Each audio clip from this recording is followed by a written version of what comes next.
Wendy Palmer works as an ER nurse. She's in the business of helping people. Never in her worst nightmare did she think her own son would be the one she couldn't save.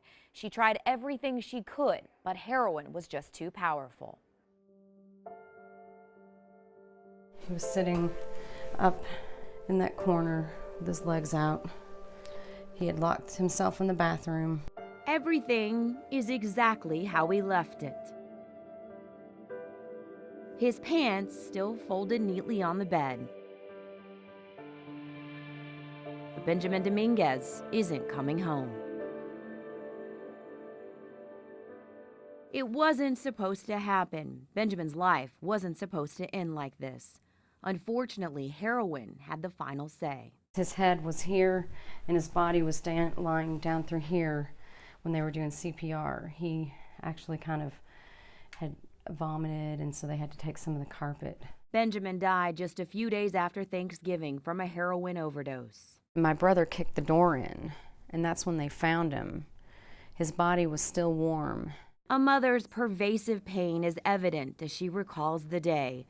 Wendy Palmer was working her normal shift at Jewish Hospital Shelbyville as an ER nurse when she heard the call come in.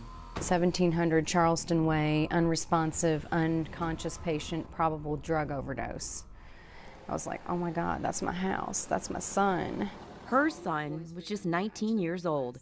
Benjamin, she says, was the kind of kid who had it all. A happy child with a wide smile that could light up a room. He played with his brother all the time. He was an absolute joy. Absolute joy. Benjamin was a solid student until he started smoking marijuana his sophomore year. Wendy says her sweet boy became a different person. Marijuana led to spice, followed by pills, and finally heroin.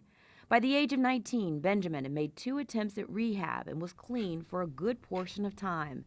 But the pain of losing his best friend in a car crash drove him back to heroin. Wendy's list of what-ifs is now a mile long.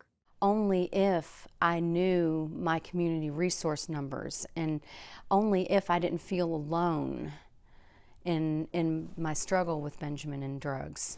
Wendy is now learning she wasn't alone in her desperate situation. In fact, the entire county is trying to step up. But I wanted to explain first a little bit about Shelby Prevention. Kelly Manu is the director of Shelby Prevention. She's holding town hall meetings like this one to get the conversation going about heroin.